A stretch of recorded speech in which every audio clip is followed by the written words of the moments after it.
warahmatullahi wabarakatuh. Alhamdulillahilladzi hadana lihadza wa ma kunna linahtadiya laula an hadana Allah.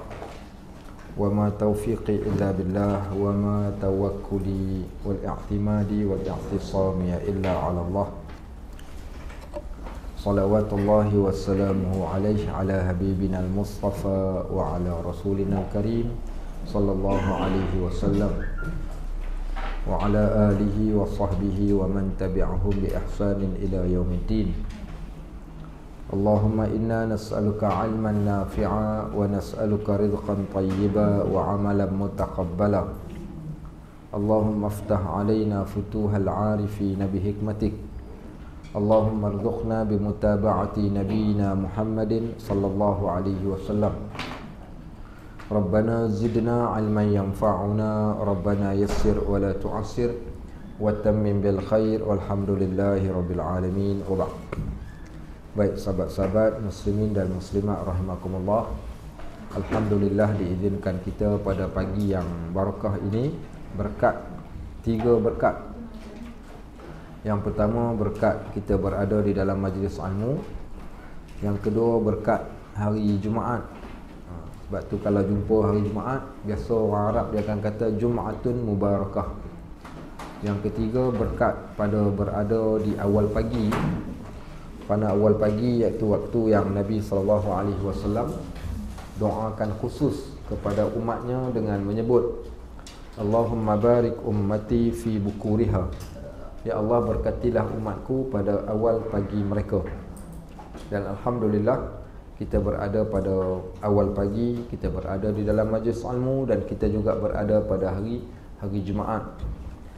Baik, pada pagi ini kita akan sambung bacaan kitab ringkasan Riyadhus Salihin yang kita telah pun masuk pada minggu yang lalu, bab berkaitan tentang at-tawakkal, tentang bab tawakal. Baik, dan pada pagi ini kita akan membaca hadis yang pertama yang menceritakan tentang perihal tawakal. Muka surat 20, hadis yang pertama, hadis yang telah direkodkan oleh Imam Al-Bukhari dan juga Imam Muslim. Hadis daripada Abdullah ibnu Abbas radhiyallahu anhuma, sepupu kepada Nabi sallallahu alaihi wa alihi wasallam. Baik, kata Ibnu Abbas, qala Rasulullah sallallahu alaihi wa alihi wasallam. Satu hari Nabi sallallahu alaihi wasallam ni bersabda kepada kami, uridat alayya al-umam fara'aitun nabiyya wa ma'ahu ar-ruhait. Dia kata, aku pernah diperlihatkan seluruh umat kepada aku. Bila diperlihatkan ni, ada yang mengatakan ketika peristiwa Isra' dan Mi'raj, ada yang mengatakan pada ketika waktu yang lain. Baik, jadi Nabi kata, aku ni diperlihatkan, maknanya ditunjukkan kepada aku. Ditunjukkan, dinampakkan kepada Nabi SAW ni. Dia kata, an-nabi wa ma'ahu ar-ruhait. Diperlihatkan seluruh umat kepada aku, yang mana aku melihat seorang Nabi bersama sekumpulan kecil, ruhait, sekumpulan kecil manusia, iaitu pengikut-pengikut dia. Ar-ruhait adalah jumlah yang kurang daripada 10 orang. Dia kata ditunjukkan pada aku umat manusia seluruhnya, dan aku dapat tengok ada seorang Nabi bersama dengan beberapa orang pengikut. Wan nabiyya wa ma'ahu ar-rajul war-rajulan. Ada Nabi yang aku tengok dia bersama dengan seorang ataupun 2 manusia. Lebih kurang dalam sekitar seorang ke 2 orang. Baik. Wan nabiyya laysa ma'ahu ahad. Dan aku juga tengok dia kata ada Nabi ni yang seorang-seorang, single saja, dia seorang je lah Nabi, tak ada siapa pun ikut dia. Baik, iz rufi'a li sawadun azim. Kemudian dia kata tiba-tiba datang sekumpulan besar manusia diperlihatkan kepada aku.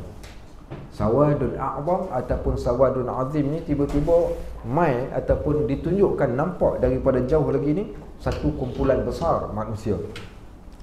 Fa dhanantu annahum ummati. Aku duk sangka yang ni mesti umat aku. Okey, yang ni mesti umat aku pasal ramai. Baik, kerana di antara nabi-nabi ni, nabi yang paling ramai pengikut ni nabi mana? Nabi kita Muhammad sallallahu alaihi wasallam. Contoh di dalam Al-Quran, Allah Subhanahu wa taala sebut kisah tentang Nabi Nuh alaihi salam. Nabi Nuh ni, inni da'autu qaumi laylan wa nahara falam yazidhum du'ai illa firara kullama da'autuhum yaj'alu asabi'ahum fi adhanihim wastaghshawna thiyabahum wa asarru wastakbaru istikbara fa inni da'autuhum jihara summa inni a'lantu lahum wa asrartu lahum israra faqultu astaghfiru rabbakum innahu kana ghaffara, sampai ke akhir ayat. Cerita Nabi Nuh alaihi salam berdakwah pada kaum dia siang malam macam Nabi juga. Kemudian dia berdakwah kepada kaum dia ni pada terang-terang dan juga secara sembunyi-sembunyi. Baik secara berdepan dengan dia orang ni berdakwah. Berapa lama dia berdakwah ni? Walaqad arsalna nuhan ila qaumihi falabisa fihim alfasanatin illa 50 ama. 950 tahun berdakwah siang dan malam. Apa Allah kata kepada dalam Al-Quran cerita tentang Nabi Nuh? Wa ma amana ma'ahu illa qalil. Dan yang beriman dengan dia ni hanya beberapa orang saja walaupun 950 tahun. Apa pengajaran dekat sini? Pengajarannya, hidayah ni milik Allah. Tugas Nabi-Nabi menyampaikan. Berapa orang nak ikut itu bukan persoalannya. Sama dengan kita, tugas kita menyampaikan dakwah Islam. Orang nak ikut tak ikut itu bukan ceritanya. Ceritanya kita sampai ataupun tidak. So, adapun Nabi SAW yang masuk Islam bersama, yang masuk Islam ni afwajan, iaitu gelombang yang amat besar daripada zaman dahulu sampai ke hari ini, sehingga tidak ada satu tempat pun di bumi ini melainkan di situ adanya orang Islam. So ada Nabi yang tak ada langsung pengikut. Baik, kemudian dia kata, aku melihat, bila mana saat aku melihat ada satu kumpulan manusia yang ramai, fadhanantu annahum ummati, aku duk sangka yang ni mesti umat aku. Faqila li, tapi dikatakan kepada aku pada waktu tersebut, hadza Musa wa qaumuh, bukan kau yang tu wahai Muhammad, itu adalah kaum Nabi Musa alaihi salam bersama dengan kaumnya di kalangan Bani Israel. Baik, walakin unzur ilal ufuq, tetapi dikatakan kepada Nabi SAW, sekarang engkau lihat di satu ufuk. Apa makna ufuk? Ufuk ni kita melihat daripada satu tempat ke arah satu pandangan yang amat jauh. Daripada kejauhan ni kita akan dapat lihat, maka dipanggil ufuk. Contoh, seorang yang pandang ke kanan, dia akan nampak ufuk kanan. Seorang yang pandang di kiri, dia akan nampak ufuk kiri. Ufuk ni bila kita berada di satu tempat yang tidak ada halangan untuk kita tengok. Seumpama seorang yang melihat di penghujung langit, awan kita tengok di hujung sekali. Kalau tengok kat tengah padang pasir, di hujung kanan ataupun kiri, yang tu dipanggil ufuk.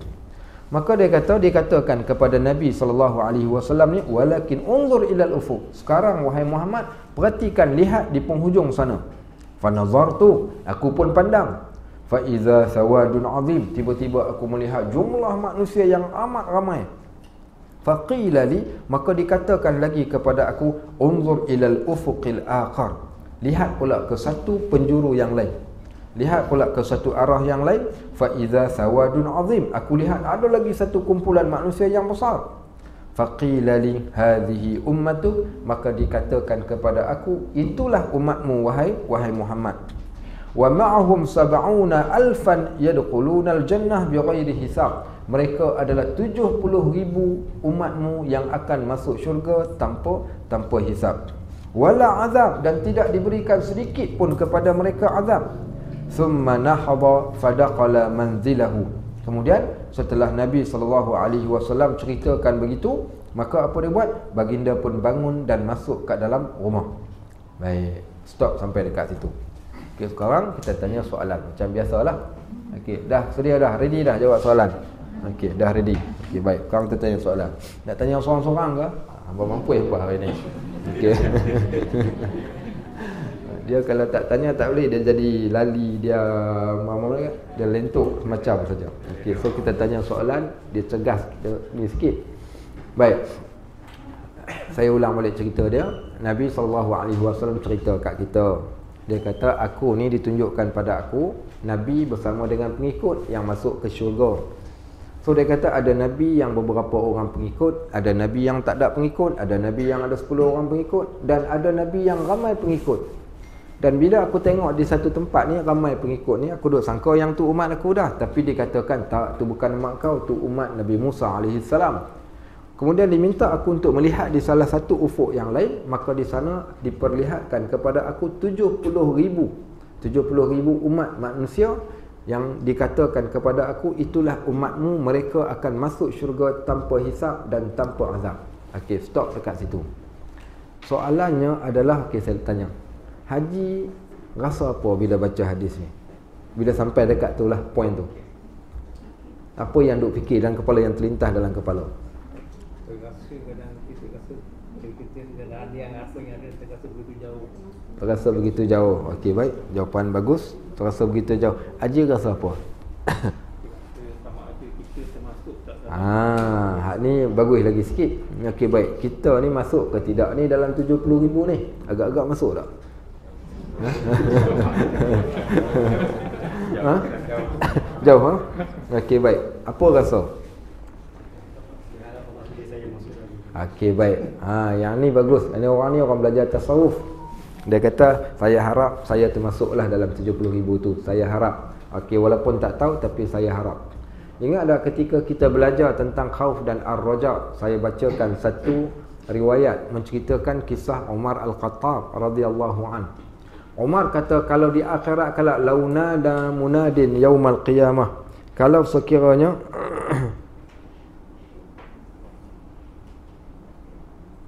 okey, baik. Kadang jadi ustaz ni macam jadi tok bomo. Okey, baik. Orang masuk hospital, orang cerita, orang sakit nak buat operasi, dah cerita.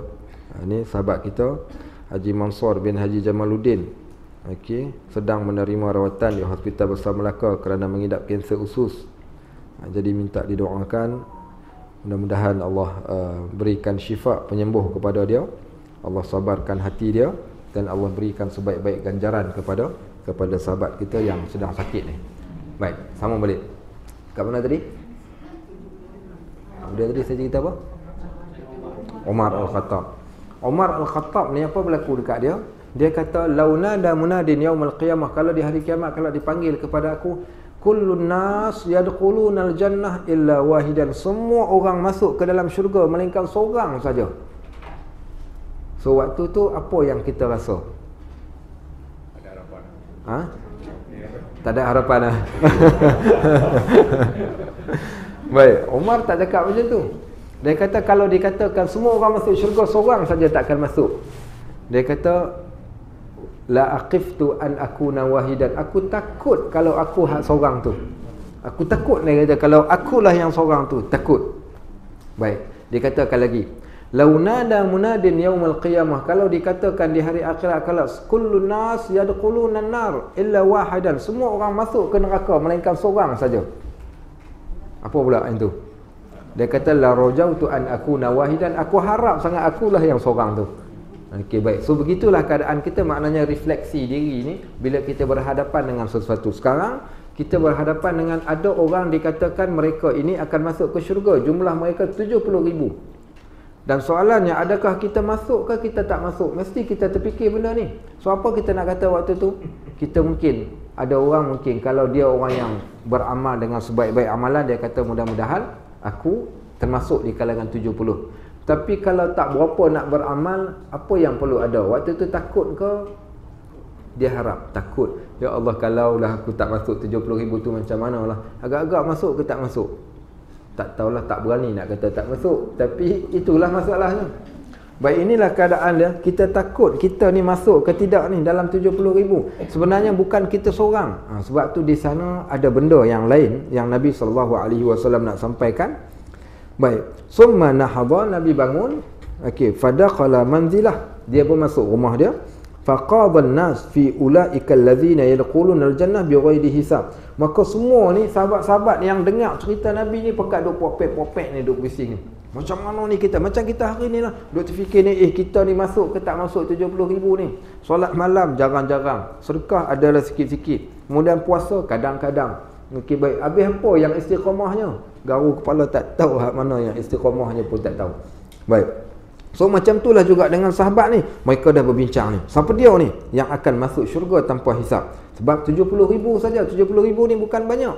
Baik. Kemudian dikatakan lagi pada waktu tersebut, faqala ba'duhum, mereka pun berkata, fala'allahumul ladzina sahibu Rasul sallallahu alaihi wasallam. Bincang-bincang punya bincang, akhirnya mereka pun, apa kata mereka pada waktu tersebut? Maka mereka pun berkata, sebahagian daripada mereka sahabat kata, boleh jadi hak 70,000 ni orang yang bersahabat dengan Nabi sallallahu alaihi wasallam. Baik, kalau dah dikatakan hak 70,000 ni adalah di kalangan orang yang bersahabat dengan Nabi. Okey, ni pandangan pertama. Okey, kita tulis dekat sini. 70,000 70k sahabat masuk syurga. Ni yang dijamin masuk syurga ni, 70,000 masuk syurga tanpa hisap, tanpa azab. Masuk macam tu saja, terus masuk. Baik, jadi perbincangan ni, okey, para sahabat. Okey, para sahabat ni di sini dia orang duk nampak siapa dia ni yang 70,000 ni. Para sahabat kata barangkali orang yang bersahabat. Orang yang bersahabat dengan Nabi sallallahu alaihi wasallam.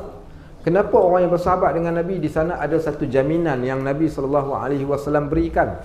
La tasubbu ashabi illa biqair. Jangan siapa pun duk pi kutuk sahabat aku, duk cakap benda yang tak elok tentang sahabat aku ni, melainkan cakap benda yang baik saja tentang mereka. Walau anfaqta misla uhudin zahaban ma budda balagha ahaduhum aw nasifah. Kalau siapa pun korang ni kaya macam mana pun, kalau kamu bagi emas sebesar bukit Uhud sekalipun sedekah, nak bandingkan dengan mereka yang bagi sedikit ni, nescaya kamu takkan dapat capai darjat mereka. So menunjukkan darjat mereka ni darjat yang hebat. Lebih-lebih lagi sahabat yang memang dijamin mereka masuk syurga. Baik, siapa yang dijamin masuk syurga? Level pertama, siapa dia? Iaitu 10 sahabat Nabi. Okey, 10 sahabat yang Nabi jamin. Mereka terdiri di kalangan as-sabiqunal awwalun, orang-orang yang terawal masuk Islam. Sebut sikit, tak payah sebut ramai lah. Okey. Okey, sebut sikit. Sebut 4 lah, 4. Umar, Abu Bakar, Umar, Osman, Ali. Hak ni kalau hangpa tak tahu juga memang teruk lah. Memang nak suruh nanti depa pergi beli apa dia tu? Kismis minda. Okey, baik. 4 orang ni confirm masuk syurga, 4 khalifah ni. Baki yang lain daripada yang 4 tu siapa dia lagi? Saya sebut tambah lagi 3 lah. Kita tambah sikit 3. Bilal salah. Nampak? Dah tahu dah salah.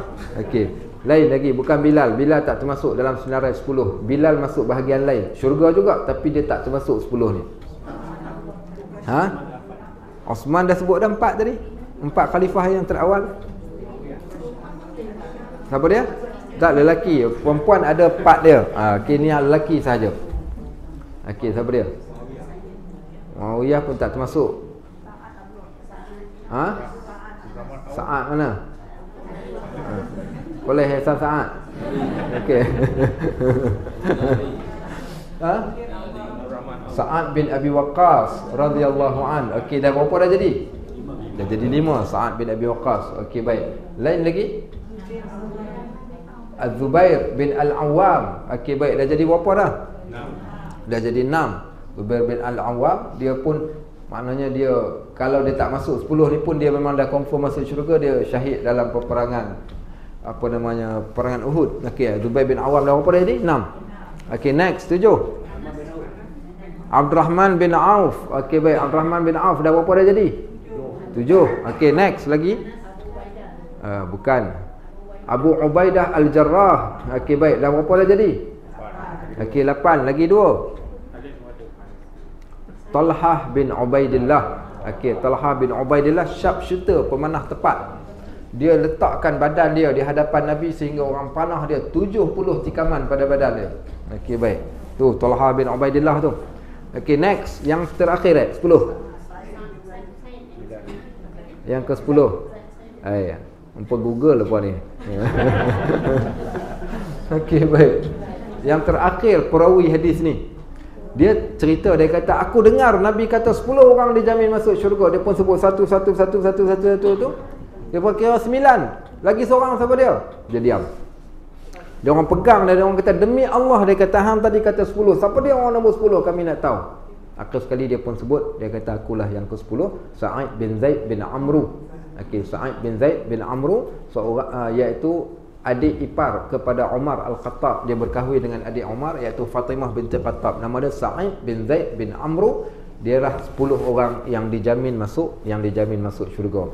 Next, selepas 10 tu pula siapa dia? 313.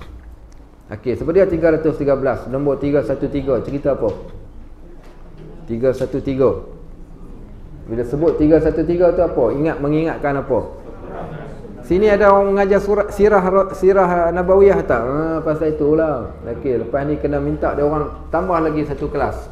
Sirah Nabawiyah. Rugi kalau tak belajar. Kita duk sambut Maulidul Rasul tiap-tiap tahun. Sambut baguslah sambut. Tapi kena belajar sirah sebagai salah satu tanda membuktikan yang kita betul-betul cinta. Orang kalau dia sayang ni, semua benda dia nak ambil tahu. Saya dulu zaman belajar dulu, kami ni pelajar ni duk gila 2 benda. Yang pertama kasut bot kumpul, yang kedua seluar jin.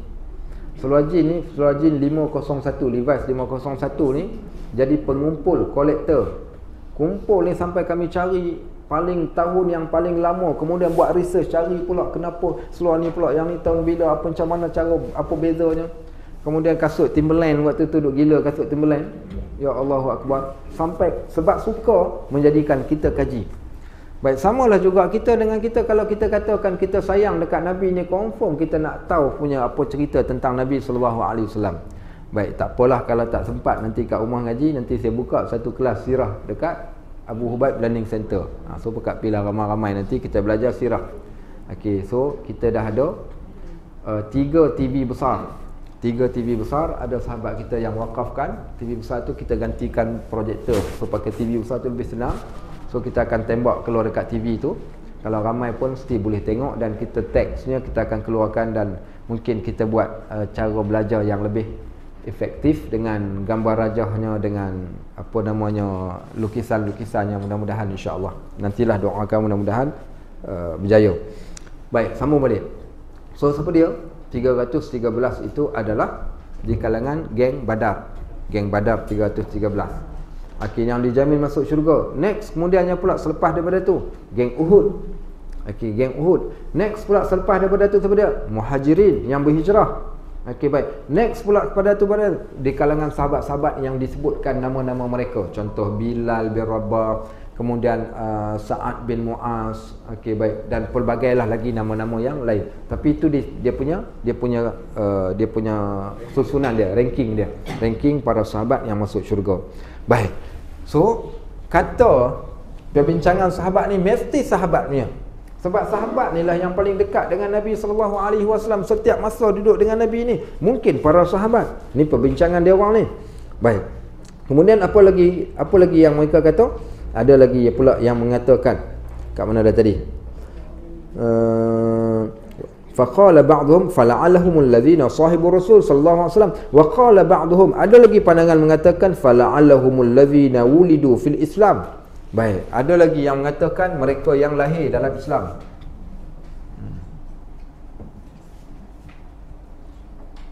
Okey, lahir dalam Islam. Siapa dia yang lahir dalam Islam ni? Pada zaman tersebut di kalangan para sahabat lah. Ada sahabat dia lahir bukan Islam, tapi selepas tu dia masuk Islam. Dan kemudian datang lagi pula kanak-kanak yang lahir setelah mana ibu bapa mereka dah Islam, mereka pun dilahirkan dalam Islam. Mungkin mereka itu, kata mereka lah, di kalangan topik perbincangan para sahabat ni. Baik, kemudian apa dia lagi, dia kata walam yusyriku billah. Dan mereka ini orang yang tidak pernah mensyirikkan Allah. Tak macam kita ni, kita dulu bukan Islam, kemudian kita masuk Islam. Wa dzakaru asya'. Kemudiannya pula mereka pun menceritakan sembang lagi macam-macam poin lah yang mereka sebutkan. Baik, pelbagai kemungkinan. Kalau kita pun sama juga. Siapa mungkin orang yang sembahyang malam. Kalau kita mungkin macam tu. Sebab Nabi kata siapa yang sembahyang malam masuk syurga dengan selamat. Sungguh ada hadis yang menyebut.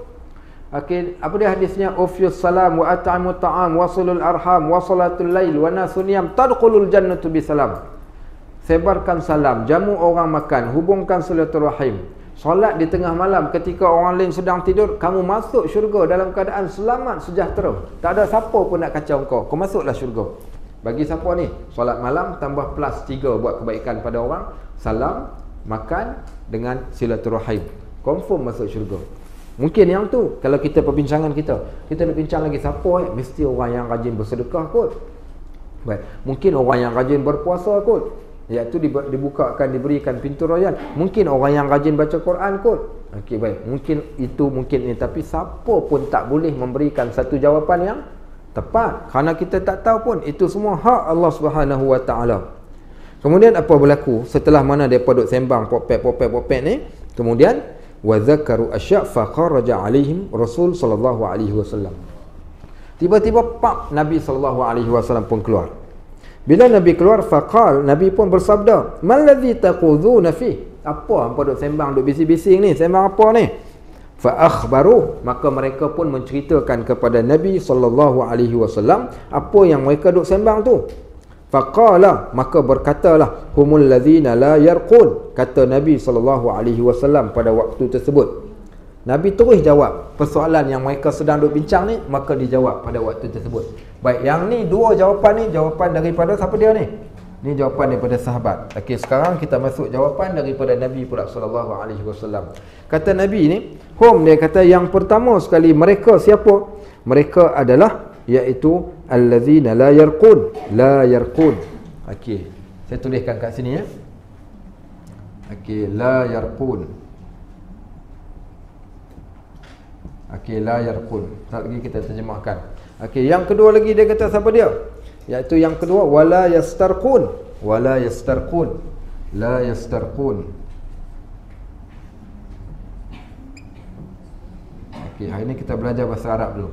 La yastarqun. Kemudian yang ketiga siapa dia? Yang ketiganya adalah wala yatatayyarun. La yatatayyarun.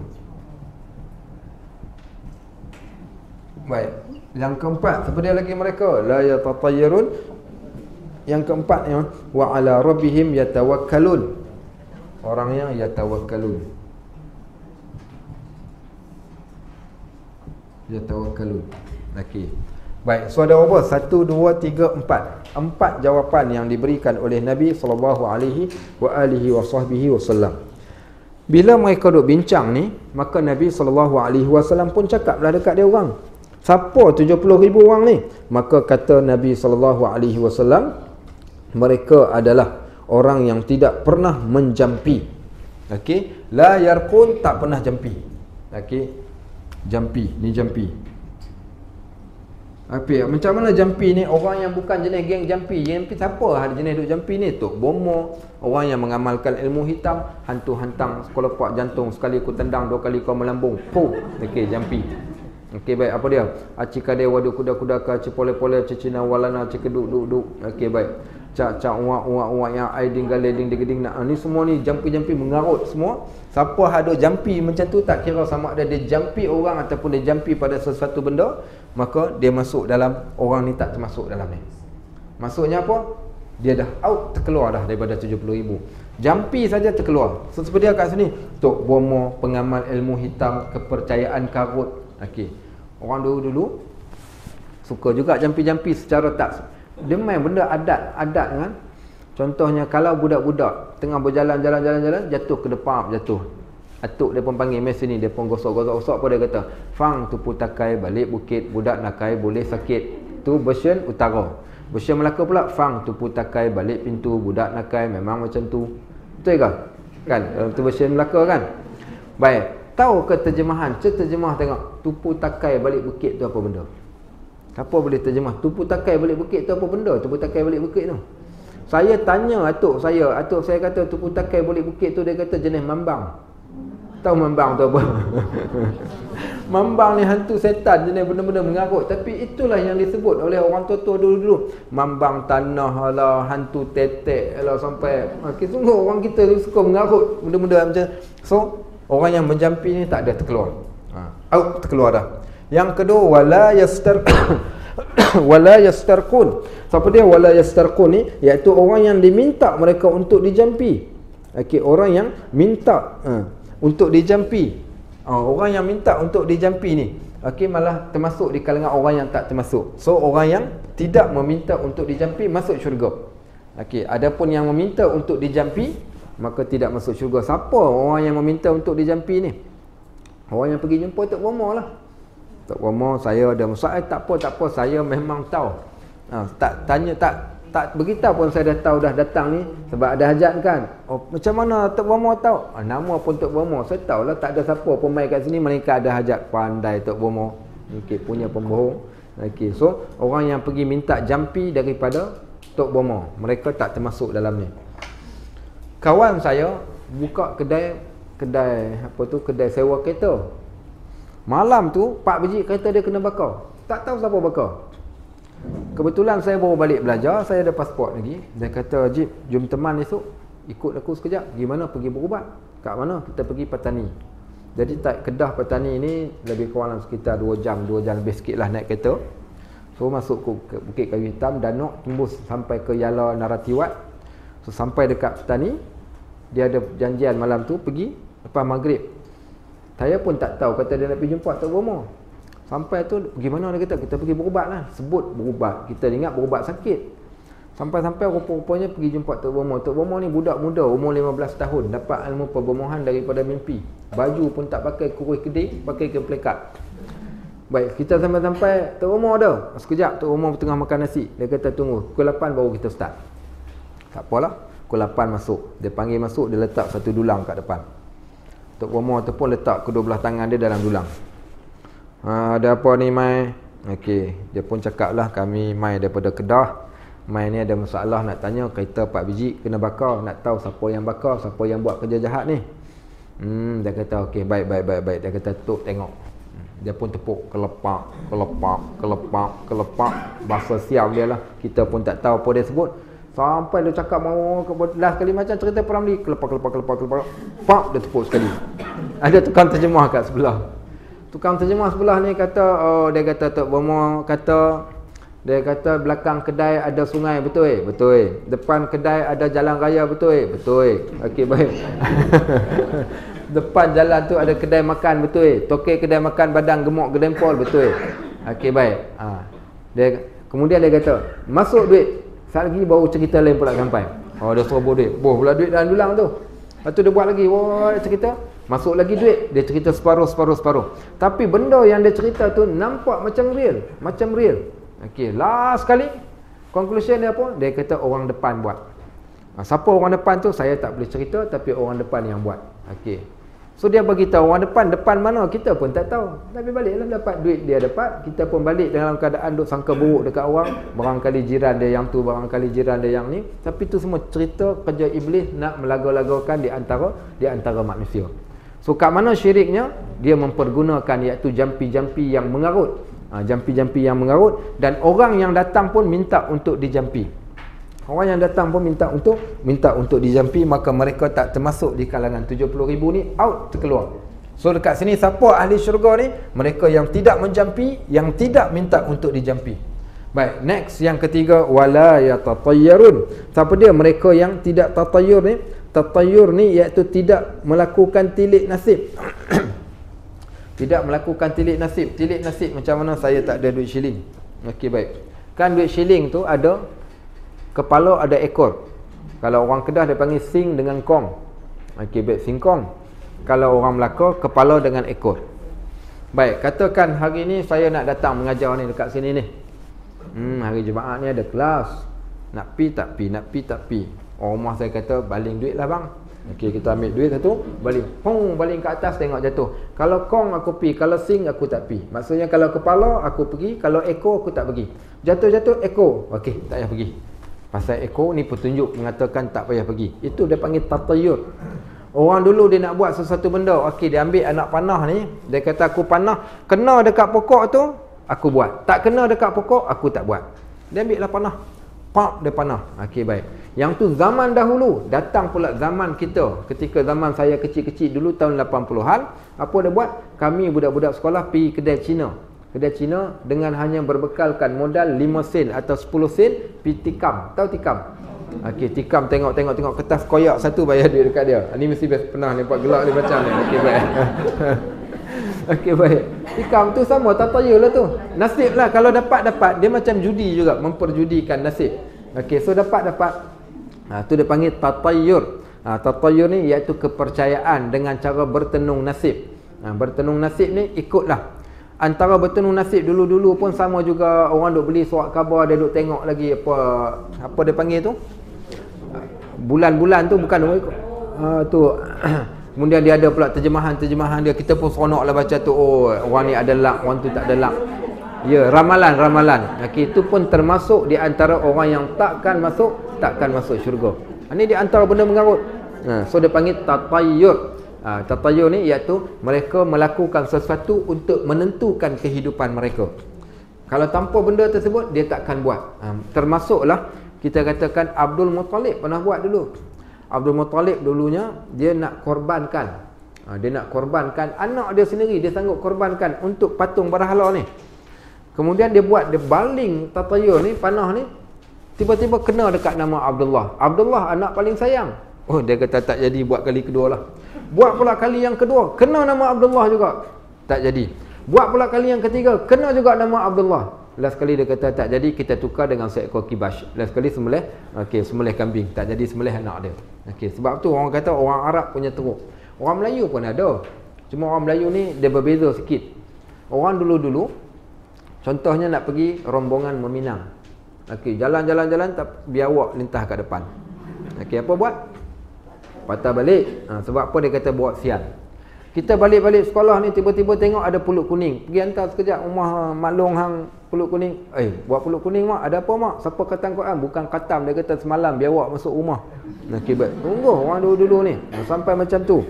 Baik, so yang ni semua dinamakan dengan tatayyur. Sebab tu dalam hadis yang lain Nabi SAW sebut. Apa Nabi kata? La adwa wala tiyarata wala hamata wala safara wafir minal majzumi kama tafirru minal asadi. Tidak ada penyakit berjangkit melainkan dengan izin Allah. Tidak ada tatayyur iaitu bertenung nasib. Tidak ada apa dia lagi, kepercayaan kepada burung hantu. Tidak ada kepercayaan kepada kecelakaan bulan Safar, kesialan bulan Safar. Baik. So semua ni menunjukkan benda hak kita duk percaya ni pernah berlaku di zaman dahulu, termasuk burung hantu semua. Maka ni semua adalah benda yang mengarut. Mereka tidak akan percaya melainkan hanya Allah sahaja yang menentukan baik dan buruk bagi kehidupan mereka. Baik, dan yang terakhir, yang keempat, iaitu mereka adalah di kalangan orang-orang yang bertawakal kepada Allah. Siapa dia yang masuk syurga? Masuk syurga 70,000 orang ni, iaitu bila mana mereka bukanlah orang yang menjampi, bukan tok bomo, bukan orang yang minta jampi, dan bukan juga orang yang buat bertenung nasib, dan mereka adalah di kalangan orang yang bertawakal kepada Allah Subhanahu Wa Taala. Maka mereka itulah yang termasuk di dalam arti kata 70,000 yang masuk tu tadi. Baik, waktu tengah duk cerita ni, tiba-tiba datang seorang sahabat nama dia Ukasyah. Ukasyah ni tubuh badan hitam legam, bibir mulut tebal, rambutnya kerinting. Dia ni asalnya adalah seorang hamba, seumpama Bilal, seumpama Julaibib, seumpama siapa dia lagi, beberapa orang sahabat yang lain ni yang pernah menjadi seorang hamba tetapi dimerdekakan mereka. Kata Ukasyah pada waktu tersebut, dia kata, ya Rasulullah. Terus dia bangun pada waktu tersebut, Ukasyah bin Muhsin, faqal ud'u Allah an yaj'alani minhum. Ya Rasulullah, minta engkau tolong doakan Allah supaya aku termasuk di antara 70 orang di kalangan mereka. Faqala anta minhum. Nabi SAW pun terus cakap, engkau adalah di kalangan mereka.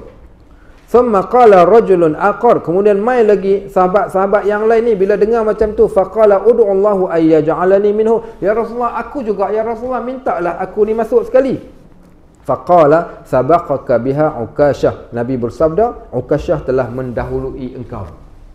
Baik. Siapa yang faham apa yang saya faham hadis ni? Part yang atas tadi kita dah settle. Kita ambil part yang bahagian bawah tadi.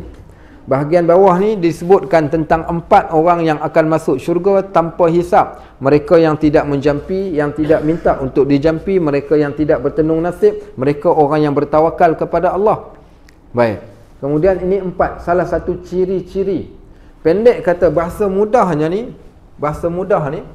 ada dalam hadis yang lain yang menyebut ni bahasa mudahnya. Yang pertama, sifat orang yang akan masuk syurga tanpa hisap adalah orang yang tidak melakukan sebarang perkara ataupun upacara yang menjerumuskan mereka kepada syirik, iaitu menyekutukan Allah. Sebab tu elakkanlah kita.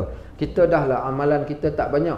Jangan mencemarkan ataupun hilangkan pahala, value amalan kita tu dengan perbuatan syirik, walaupun syirik yang amat kecil. Antaranya apa kepercayaan pada Tok Bomo, kita dah buat benda-benda mengarut. Ada seorang di Bukit Katil, dia buat rumah 3 tingkat, rumah banglo. Dia beli rumah ni.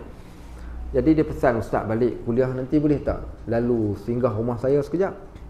Ada apa saya nak minta tolong tengok rumah saya? Baik, saya faham maksud dia, tapi saya buat pekak badak. Sampai depan rumah dia ni, saya pun telefon. Dia kata dah sampai dah. Ustaz dah tengok rumah saya, dah tengok, cantik. Dia kata tak, bukan pasal cantik tak cantik. Dia kata ustaz nak minta ustaz tengok keras ke tak keras. Saya kata buat dah batu kot. Dia kata keras lah.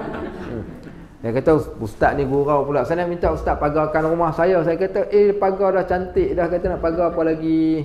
Saja pun hanya kita nak gurau. Dah sekali dia pun keluar, saya masuk. Depan pintu rumah dia ni, dia letak ada satu tanda 3 segi. Dalam tu ada tulisan-tulisan. Kat pintu, kat tangga, pintu bilik, dekat dapur, dinding rumah dia lekatkan. Sampai dekat pagar.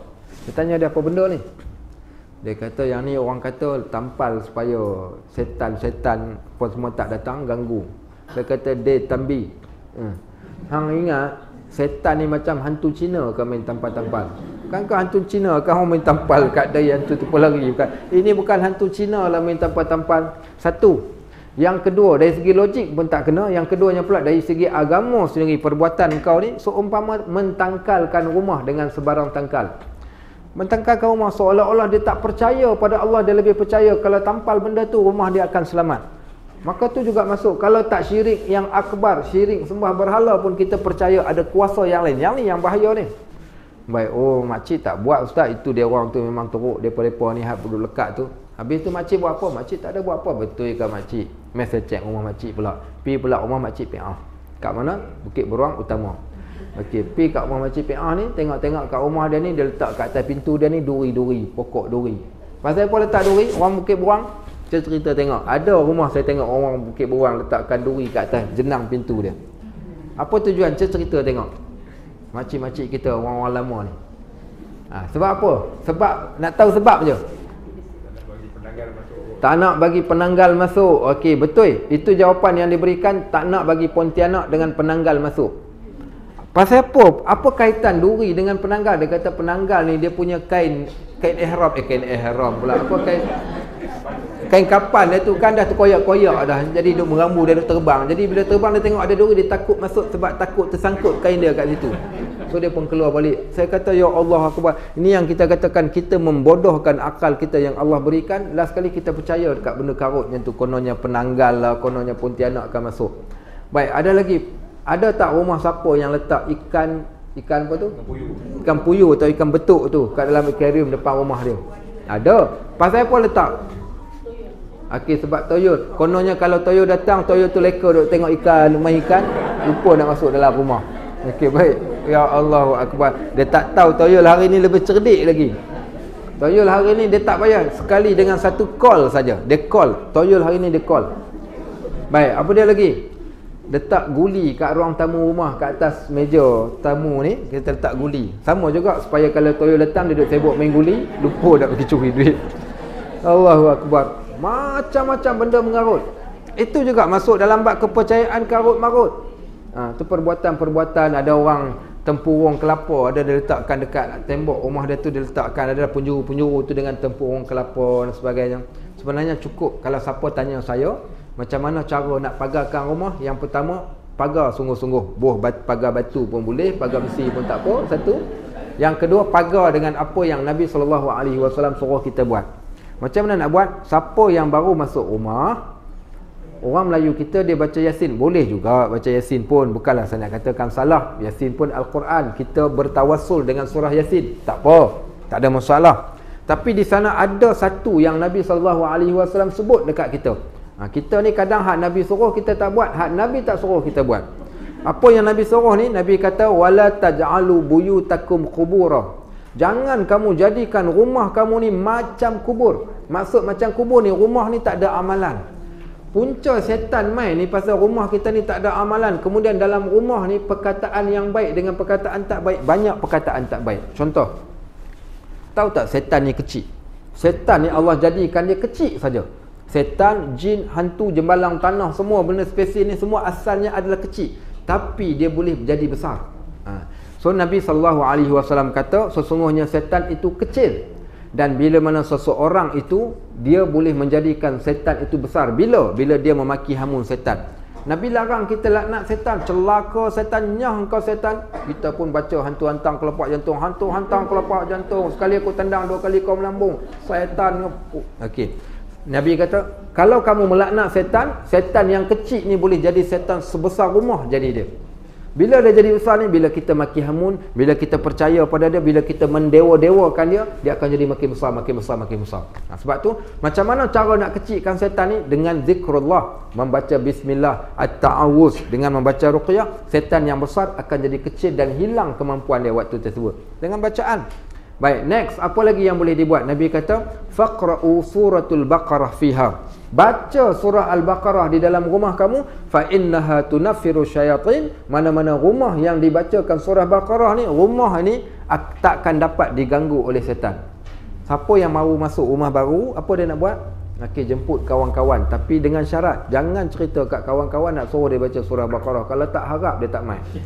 Kalau janji pukul 9 dia mai pukul 11. Pasal dia takut kena baca. So dia diam, jemput datang esok. Ada apa kak? Datanglah kak, pindah rumah baru. So nak jemput datang makan-makan. Pukul berapa kak? Pukul 8. Pukul 7 saya sampai kak. Okey, baik. Sampai kat rumah kita pun cakap, sebenarnya kak buat majlis pagi ni. Majlis apa? Majlis nak baca surah Baqarah. Surah Baqarah. Allahu akbar. Surah Yasin kami punya lama kebas bentuk-bentuk. Ini surah Baqarah. Sabar kak, sabar.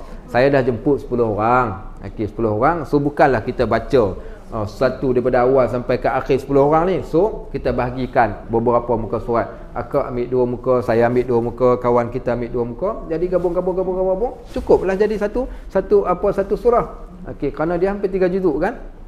Ataupun nak buat dengan anak beranak pun, kita baca terus seorang-seorang pun satu surah pun boleh juga. Tak ada masalah pun, sama ada dibahagikan ataupun tak. Tujuan kerana nak menjadikan setan akan lari daripada rumah yang dibacakan di dalamnya surah Al-Baqarah, dibacakan Al-Quran, ada zikir dalamnya, ada amal ibadat kat dalam rumah tersebut. Maka itulah pendinding rumah kita.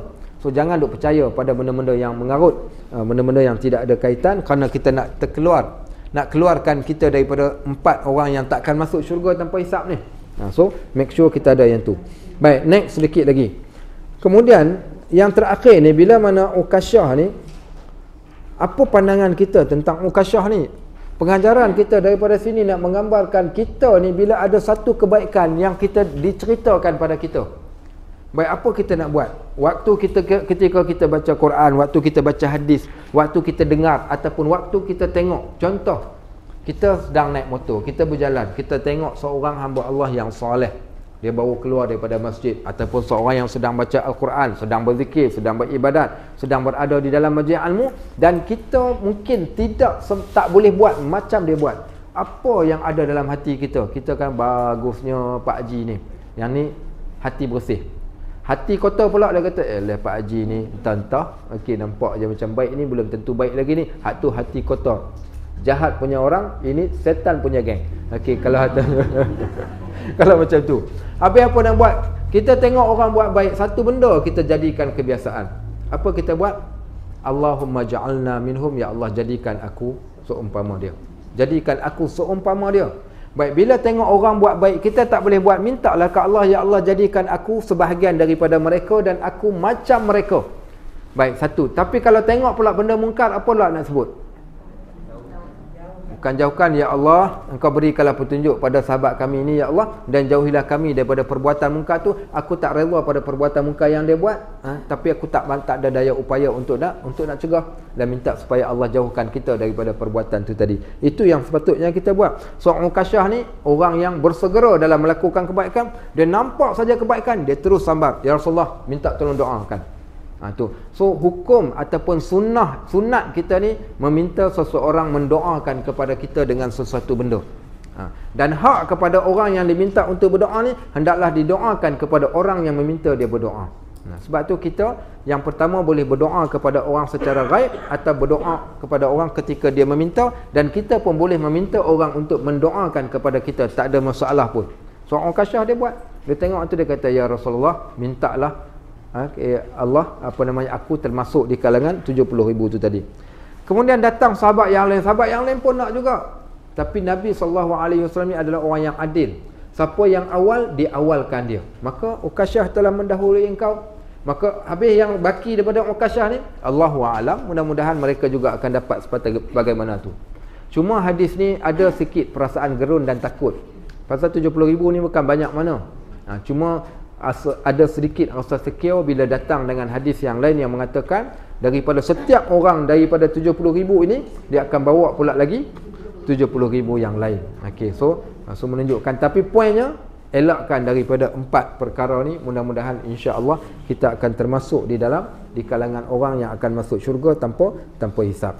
Baik, surah ini, ayat hadis ni berada di dalam bab tawakal. So dekat mana poin tawakalnya? Salah seorang orang yang masuk ke dalam syurga tanpa hisap adalah mereka yang bertawakal kepada Allah. Siapa kenal Pak Yus jual lembu kambing tu, Sungai Putat tu? Okey, baik. Saya mula berkenal dia ni bila kami buat satu program dulunya, program CSR. CSR ni maksudnya kita buat program kebajikan, bagi bantuan kat fakir miskin waktu PKP dulu. 3-2 tahun tu memang kita buat sepenuh masa lah tu. Lepas tu saya buat kempen untuk seorang derma seekor ayam untuk kita agihkan pada fakir miskin ni. Jadi kami target nak dapatkan 1000 ekor ayam.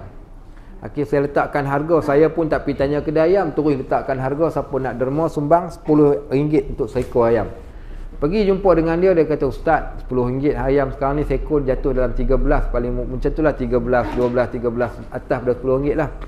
Oh, saya kata, saya bawa duit ngam-ngam, saya kata, untuk seekor ayam RM10,000, tu nak beli 100,000 ekor ayam. Tu dia kata, macam mana ni Bang Yus? Dia kata saya beritahu kat Ustaz harga je, tapi saya jual kat Ustaz, Ustaz bagi yang tu, saya bagi dekat Ustaz 1,300 ekor ayam.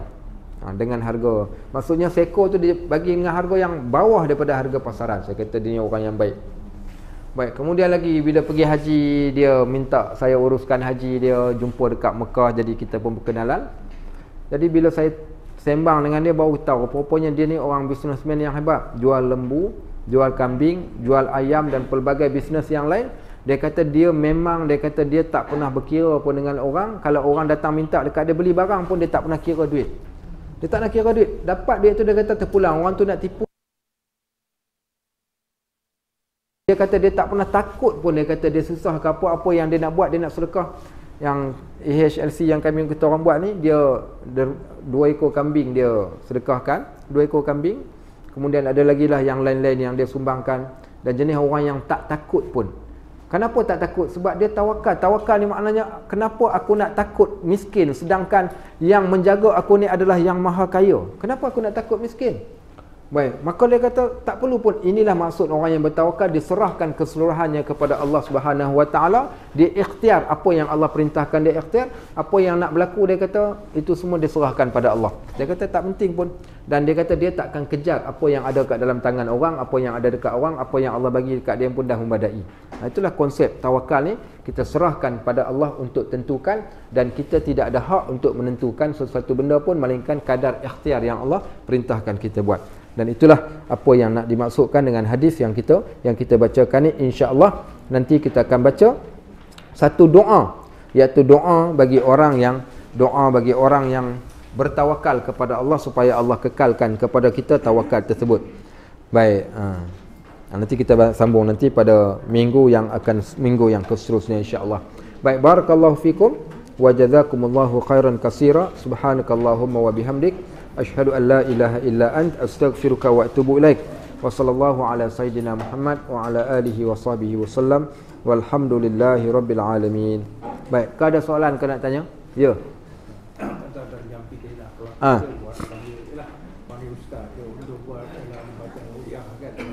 Ruqyah tak apa. Okey, ruqyah syar'iyah dibolehkan, tak ada masalah. Dibacakan di rumah kita pun boleh. Kita nak baca sendiri pun boleh. Bahkan ada ayat-ayat yang disepakati ulama, ayat ini dinamakan ayat ruqyah. Baik, sebenarnya kita boleh buat sendiri. Okey, macam mana nak buat?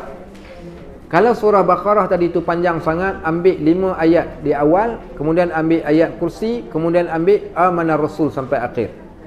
Okey. So start daripada alif lam mim zalikal kitabul la raiba fihi hudal lil muttaqin sampai wa ulaika humul muflihun tu kan. Kemudian next ayat kursi. Okey, kemudian next amanar rasul sampai habis. Itu dah memadai. Kemudian tambah lagi pula dengan apa pula? Tambah lagi dengan apa namanya 3 qul. 3 qul itu dah dikira memadai 3 qul. Kemudiannya pula apa namanya Fatihah tu sendiri juga adalah sebagai satu ruqyah yang boleh kita lakukan. Baik, kalau berkaitan tentang sihir, kita boleh baca ayat daripada surah apa? Majitum bihi sir innallaha sayubtiluh. Itu di antara ayat. Tapi kalau kita buat apa yang Nabi ajarkan, setiap kali lepas solat, make sure jangan tinggalkan apa? Ayat kursi 3 qul. Ayat kursi 3 qul ni jangan jadikan zikir harian yang kita baca setiap kali lepas solat. Kemudian ketika nak tidur buat apa? Tuan-tuan baca 3 qul kat atas tapak tangan. Okey, kemudian tiupkan dan sapukan pada anggota badan. Okey, sapukan pada anggota badan. So tak perlu dibuat benda-benda yang lain. Saya kira tu dah kira memadai lah. Tapi ruqyah ni panjang lah. Siapa yang boleh menghafal ataupun at least kalau dia baca dekat rumah dia pun memadai. Kalau tak boleh baca ruqyah pun tak apa. Okey, kenapa tak apa? Amalkan di rumah kita ni ada ibadat sunat kat dalamnya. Ada solatnya, kemudian ada apa nama Qurannya, maka itu pun dah memadai menjadi ruqyah terapi kepada rumah tersebut. Sebab tu disebut di sana ada rumah yang usang, ada rumah yang lapang. Rumah yang usang ni rumah yang tidak dibacakan Al-Quran, rumah yang lapang rumah yang dibacakan di dalamnya Al-Quran tu tadi. So kita jadikanlah rumah kita ni rumah yang tidak usang dengan cara dibiasakan dengan melazimi Al-Quran. Ustaz, makcik kan tiap-tiap hari pasang CD Quran kat rumah makcik. Agak-agak setan masuk tau. Siapa baca makcik CD Quran tu, apa nama tu lah, qari tu lah dapat perlindungan, makcik tak dapat apa juga pasal dia yang baca. Okey, baik. So kita sendirilah baca amalan untuk diri kita. Tapi makcik tak berapa nak pandai sangat baca. Baik, baca apa yang pandai.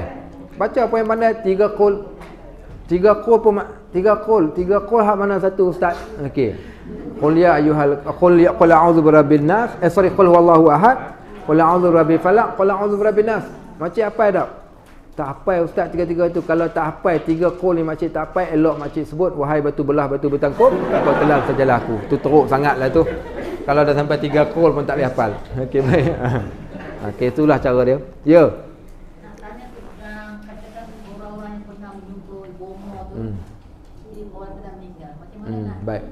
Baik, kalau dia bertemu, dia jumpa bomoh disebabkan kerana dia tak tahu, pasti Allah akan ampunkan sebab orang yang buat dosa dalam keadaan dia jahil. Okey, baik. Zaman dulu-dulu semua mak-mak kita pun macam-macam benda. Nak buat macam mana dulu, bukan zaman macam kita hari ni boleh senang belajar, ada penceramah datang penceramah. Zaman dulu kalau nak belajar kena pergi ke pondok. Kalau tak pergi ke pondok tak tahu langsung, melainkan mak ayah saja yang bagi tahu dekat anak tu tak boleh, ni tak boleh, tu tak boleh. Zaman hari ni kita boleh belajar. So mudah-mudahan Allah ampunkan dosa. Yang kedua, dia kalau dia buat dosa tanpa sedar, kita baki zuriat dia yang masih hidup kat bumi ni, kita pohonkan keampunan Allah ke atas dia, insya-Allah mudah-mudahan Allah ampunkan. Itu sajalah cara. Yang lain dia. Okey. Ustaz cakap pasal kita kena mengaji kan. Saya tinggal kat rumah saya pasangkan radio baca ayat. Boleh tak? Satu cara boleh lah juga daripada kita orang kata apa tak ada amalan langsung, bukan. Sebenarnya rumah yang kita katakan yang patut diimarahkan adalah rumah yang berpenghuni lah. Kalau dah tak berpenghuni, apa kita nak buat kat situ, bukan? So memang tempat itu, tempat kalau baca ke tak baca, tempat-tempat yang tidak berpenghuni ni memang tempat jadi orang panggil tempat jin bertendang, bukan? So kalau dia bertendang dalam tu pun, insya-Allah tak akan ada apa-apa mudarat dekat kita pun, biarlah dia nak main kat situ sebab kita pun tak duduk kat situ, bukan? Ingat saya rumah kita dapat rumah tu pun, kata tuan rumahnya, ustaz 3 tahun dah saya pasang Al-Quran ni kat dalam rumah ni non-stop. Saya cucuk, saya siap dekat situ. Siapa datang pun akan dengar baca Al-Quran tu. Saya kata baguslah. Sebenarnya setan ni sebagaimana yang kita sebut, dia kecil, biasakan dengan zikrullah, insya-Allah dia tak akan datang. Baik. Ya. Baca. Amalan balik batu atas punggung untuk ahli hujan yang diamalkan di rumah pelanting. Okey, baik. Itu pemohong punya orang. Okey, baik. Kenapa saya katakan macam tu? Di sana ada satu hadis dan ada satu ayat Quran. Saya baca ayat Quran dulu. Ayat Quran, innallaha ya'lamu ghaibas samawati wal ard wa yunazzilul ghais wa ya'lamu ma fil arham wa ma tadri nafsun madza taksibu ghadan wa ma tadri nafsun bi ayyi ardin tamut. Tu ayat Quran. Yang hadisnya pula Nabi SAW kata, khamsatul la ya'lamuhunna illallah. 5 perkara kamu tak tahu melainkan Allah saja yang tahu. Innallaha ya'lamu ghaibas samawati wal ard. Allah mengetahui yang gaib di langit dan di bumi. Wa yunazzilul ghais. Allah lah yang menurunkan hujan, manusia tak boleh tolak dan tak boleh turun. Okey, baik. Wa ya'lamu ma fil arham. Allah mengetahui apa yang ada kat dalam rahim. Wa ma tadri nafsun madza taksibu ghadan. Setiap orang tak tahu apa dia nak dapat. Dan wa ma tadri nafsun bi ayyi ardhin tamut. Setiap orang dia tak tahu kat mana tempat dia nak mati. So dalam hadis ni menyebut setiap orang dia tak tahu bila masa hujan nak turun. Kita hanya sekadar ramalan sahaja. Apa boleh kita buat setelah hujan? Dan ingat, jangan membenci hujan. Jangan benci hujan. Kerana hujan ni adalah simbol rahmat. Sebab tu hujan tu ada rahmat. Siapa yang benci hujan, ada something wrong dengan orang ni. Baik, tak apalah kalau hujan nak turun pun kenuri. Hujan tu ada hujan. Sebab tu yang disunatkan bila turun hujan, kita doa Allahumma sayyiban nafi'an. Ya Allah, jadikan hujan ni hujan yang bermanfaat.